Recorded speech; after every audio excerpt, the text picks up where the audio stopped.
You don't have to limit my child's reading material in order to control your own children's content. But that's exactly what groups like Moms for Liberty are doing when they push for the removal of books. These organizations are trying to make decisions on behalf of all parents instead of worrying about their own children.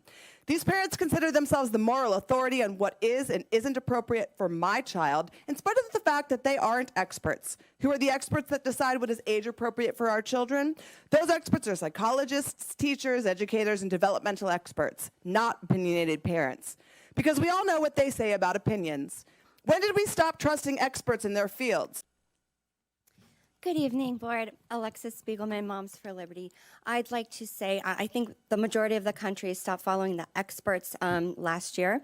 The book I read is also in Pineview, which is for grades 2 and above. So that is my point. If it's not appropriate for, your 12-year-old, it's not appropriate for the second graders at Pineview. I'm having trouble understanding the logic behind your policy on the objectionable material, and I'd like to ask you to review that process. Your policy seems a bit reckless as it gives our Sarasota County students access to potentially harmful material until the process works itself out. Have you ever read the studies that explore the relationship between exposure to sexually explicit materials and mental health? How about the correlation between sexually explicit materials and violence? It seems that it would be more prudent to take a proactive approach similar to how recalls are handled. When we find that an item is potentially dangerous for public consumption, we do not wait to take action. To the contrary, out of an abundance of caution for the well-being of the public, a recall is issued, and everyone errs on the side of caution for the consumer, even when the consumer is the family pet. In this case, the consumers are our children. Can you help me understand why your policy takes a less aggressive approach to protecting the well-being, the precious minds and hearts of Sarasota County's children than we do our family pets? It is your job to ensure that the materials in our schools are appropriate. That burden is not ours. Will we hold you accountable? Absolutely. But if you don't like public exposure about the shameful material you have provided to Sarasota County's children, then I suggest you reevaluate your vetting process. You should be able to tell us which vendors provided the sexually explicit material and who in the district approved it. If it's too much for me to read here in a meeting, it has no business being in our schools. It's absurd that you continue to assume roles that you have absolutely no business being in while neglecting your primary reason for existence as a board. The irony here is astounding. The people who are the chief contributors to the mental health crisis in our youth now deem themselves qualified to treat it.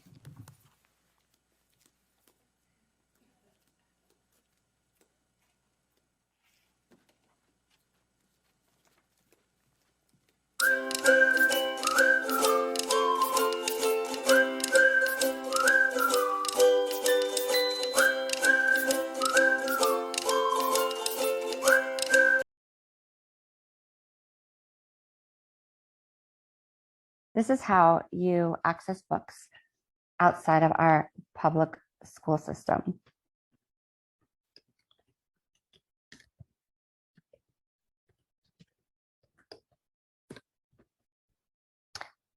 We have, in Sarasota County, we have what's called a public library system. So you can just type in at Google Sarasota County Public Library, and it will pull up results such as this. I'm just going to click on this first line here, Sarasota County Libraries. Next, if you scroll down a little bit, it will show you that in this public library, you can actually get a library card and even check out books. They already have a system in place where parents are required to get a library card for their children. So it's kind of nice because we don't have to actually rely on our school to create a system to do that, because it's actually already in place and our taxpayer dollars funded it. So let me just show you a little bit about all of the resources we have available in our own county already. Let's see. If you want to get a library card, it says right here, are you interested in a library card? Start filling out the application below, and then you get instant access to ebooks, audiobooks, and other digital resources. So like, it's very vast, and I think that you actually get a lot more access to a variety of books than you would in a school library. So it's awesome. And I just really wanted to share this because while not every book that's in our public library that we pay for with our taxpayer dollars. Not every book will be in our school libraries, but they literally are in our public library system. So this is really good news, especially for some of these people who are worried that that by removing some of these inappropriate books for our schools, we're going to no longer have any access to these same books.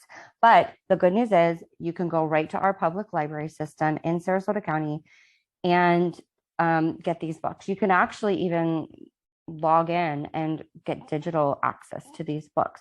Like I said, it's really nice because the parental guards are already in place. A child under the age of 18, it says right here, cannot get a library card without a parent permission. So that is really exciting. I also wanted to show you that in Sarasota County, we actually have a nice variety of libraries. Let's see here, locations and hours. Okay, so this is showing you Sarasota County, and these are all of the public libraries that we pay for with, like I said, an enormous selection of books, books you wouldn't find in your public school, books for adults, books for children. And the nice thing, again, is if any parent wants their child to have a book, they can take their child to the library or even log right in online and check those books out. So in Sarasota County, we've got, let's see, 1, 2, 3, 4, 5, 6, 7, 8, 9, 10, 11 public libraries. So I just wanted to share this resource for anybody who was concerned. I know it's been a major topic lately, and I hope this really helps reduce your stress level about that. If you want to look a little further about the funding, I think this is our penny tax pays for the libraries. It looks like $34 million of our tax funds go to the library. So, I mean, there's no sense in us paying for schools to do the same exact thing we already pay for our public libraries to do. So again, I hope this eases your fears a little bit for all of you who were concerned that you would no longer, or your children would no longer have access to books. And I hope you have a great day.